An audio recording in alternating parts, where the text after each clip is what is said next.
Welcome into Blake Street Ball. I am Tanner Schwint, joined by my better-looking counterparts. This is Luke Mullins, that's Ben Shoemade, and I just made his day. Yeah.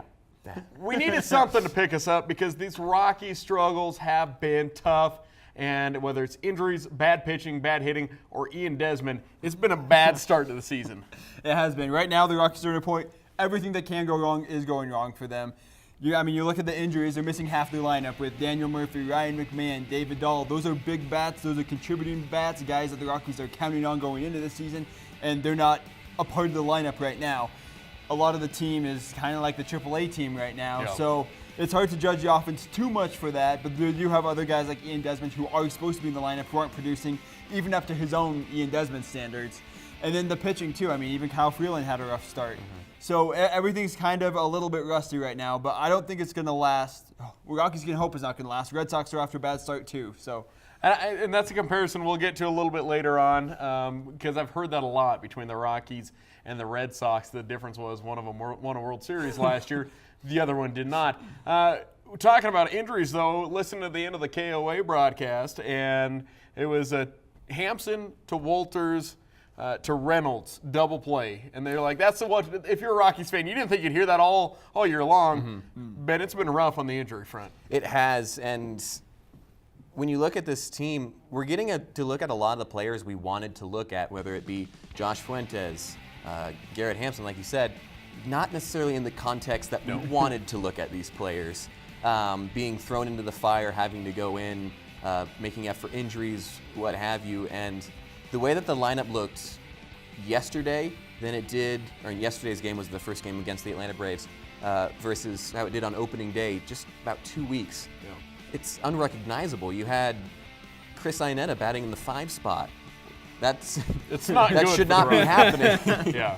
And it's definitely having an effect. Thankfully, a lot of these injuries, aside from Daniel Murphy's, shouldn't be too long-term. He'll be back in about a month or so. Yeah.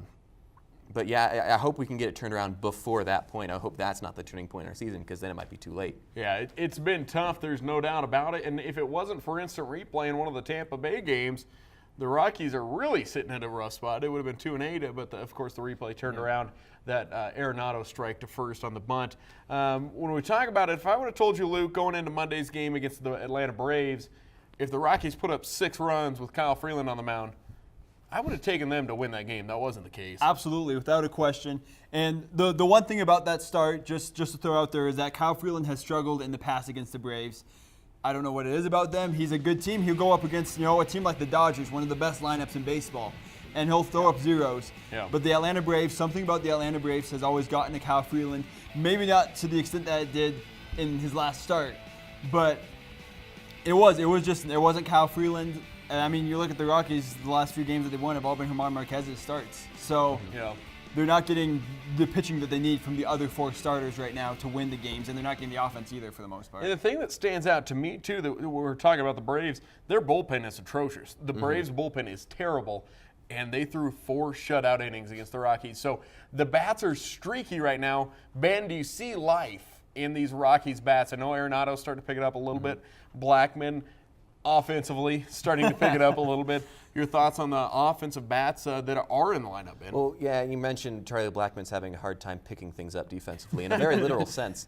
But that 5th inning yesterday against the Braves, that's what I feel like the Rockies could look like on a day-in, day-out basis, where it's just one guy after you there. You get 2 home runs in that inning. You have Mark Reynolds coming off the bench hitting a home run, a very clutch home run in that position. Trevor Story hitting a 3-run home run and firing up his team.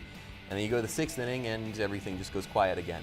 I think you need to have more of those 5th innings. I mean, obviously you need to score more runs in a game to win, but just kind of the energy that was in that inning. It wasn't there in any of the other innings. And that's how we played when we were in Miami. The first 2 games, where the offense was one guy after the other. Even when we weren't scoring, we were getting the guys on base. And then the injuries hit. And you get a lineup that you've got the first 3 guys you got a lot of confidence in, and then after that, it's really up in the air. Like you said, Chris Iannetta hitting in the 5 spot.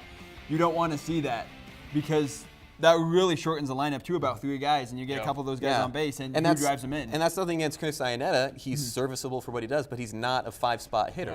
Yeah. And he would admit that too. And really, the only bat that's been alive was Dahl, and then he gets taken out early in that game against the Dodgers on Sunday. So I think the difference is somewhere in between. Obviously, we'd like to think that fifth inning on the Monday night game with the Braves is what we're going to get, right? But if the difference is in between somewhere from that fifth inning and the rest of the way, I think that would be okay and that'd be serviceable for the Rockies. But we did talk about it too, from a managerial standpoint. Bud Black is having to pull just about every string that he can right now, because not only have the starting end of the rotation looked questionable, I mean with this last one with Kyle Freeland, but that back end, Chad Bettis looks terrible. Tyler Anderson obviously did not look good. He's on the IL now. What's the answer to the back end of that rotation? Well, the answer I think is coming up, and it's not going to be either of those guys. Peter Lambert. Yeah, we've got guys like Peter Lambert. We've got Antonio Senzatella, who he hasn't been great, but he's been better than the other options. He's been a strong pitcher. He's still really young. He's got a lot of talent. And then obviously Peter Lambert, who's 21 and has great potential. So, I mean, that's the rotation for the future for the Rockies. It's going to be Freeland, Marquez, Gray, Lambert, and Senzatella. That's going to be the rotation. When they get there and when they make the move to pull the trigger and put those guys in and supplant Anderson and Bettis, will it be this year? We'll see. Obviously, Anderson's on the IL, so there will be another starter making an appearance, so we'll see whether that's Hoffman or Lambert. Yeah. First 10 games in, worst start for the Colorado Rockies since 2005.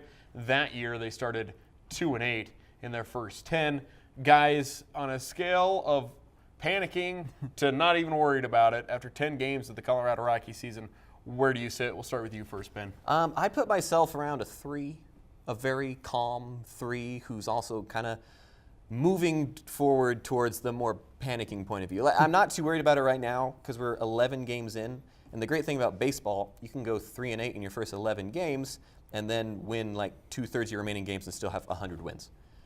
In football, if you go 3-8, you're out of the playoffs that day. Yeah. And I think there's plenty of time for the Rockies to turn around, but it's going to have to be sooner rather than later. Like I said, it can't be when Daniel Murphy comes back. It can't be when all these injured people start coming back. It has to be like right now, this week, they have to. Especially with those pesky Dodgers there. They just look lights out.